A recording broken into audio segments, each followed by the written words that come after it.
The Invisible Boy by Trudy Ludwig.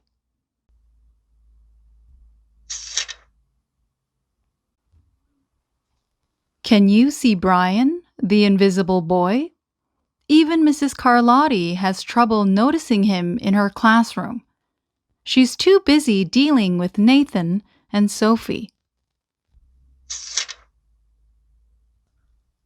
Nathan has problems with what Mrs. Carlotti calls volume control.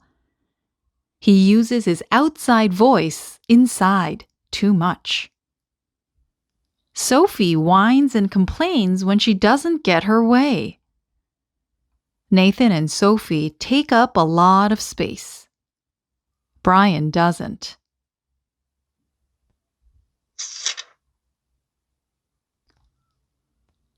When the bell rings for recess, Micah and JT take turns choosing kids for their kickball teams. The best players get picked first. Then the best friends of the best players. Then the friends of the best friends. Only Brian is left, still waiting and hoping.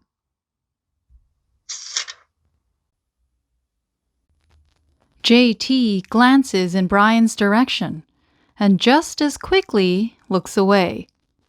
We've got enough players for each team, he tells the others. Let's play ball.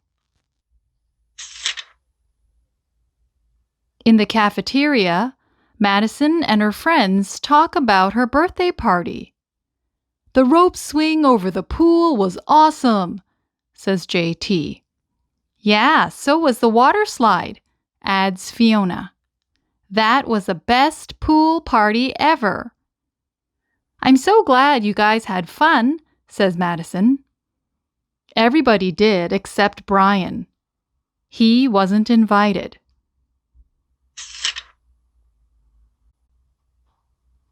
At choosing time, while the other kids play board games and read, Brian sits at his table doing what he loves to do best.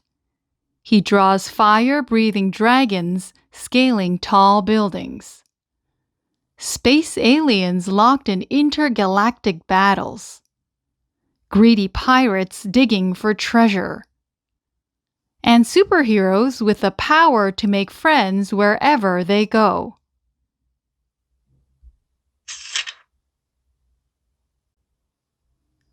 On Monday morning, Mrs. Carlotti introduces Justin, a new student, to the class. Brian smiles shyly at him. Some of the other kids sneak looks at Justin, trying to figure out if he's cool enough to be their friend. They haven't quite made up their minds yet.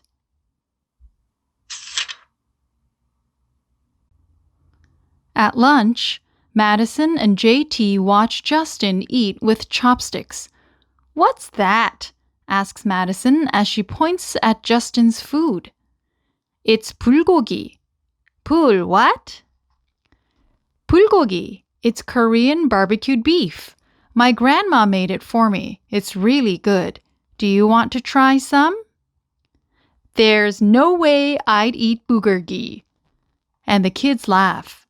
All of them, that is, except Brian.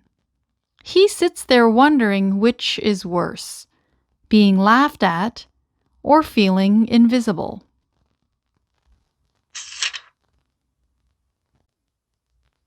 The next day, when Justin goes to his cubby to put away his backpack, he notices a piece of paper with his name on it.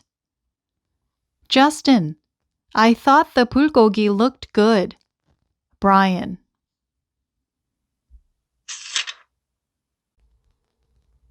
At morning recess, Brian finds a piece of chalk on the ground and starts drawing away. You're Brian, right? Yeah. Thanks for the note. Hey, Justin! Emilio calls out from the tetherball court. You're up next. Sorry, I gotta go, says Justin. By the way, that's a really cool drawing, he adds before taking off.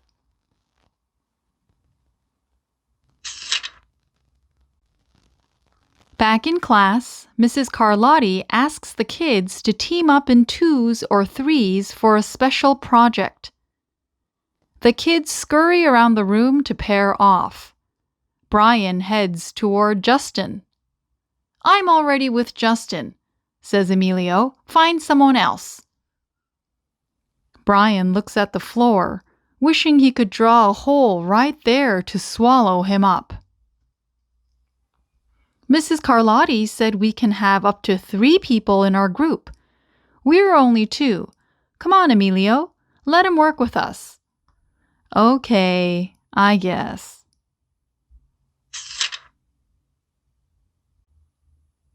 Mrs. Carlotti gives the class directions for the project. Your assignment is to work together to write a story about what you see in the photograph. Use your imagination and have fun. "Whoa, cool," says Emilio. "What kind of people do you think would live in houses like that?" "I don't know, but I bet Brian could draw them to go with our story," says Justin. Brian smiles as he takes out his lucky pen.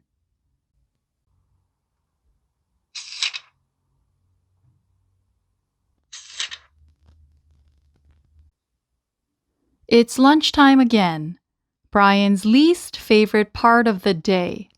Another 20 long minutes of kids talking and laughing with everyone else but him. "Brian!" he hears someone shout. "Hey, Brian! Over here!" Brian turns and sees Justin waving him over. Emilio nods at Brian as he makes room for him at the table. "Cookie?"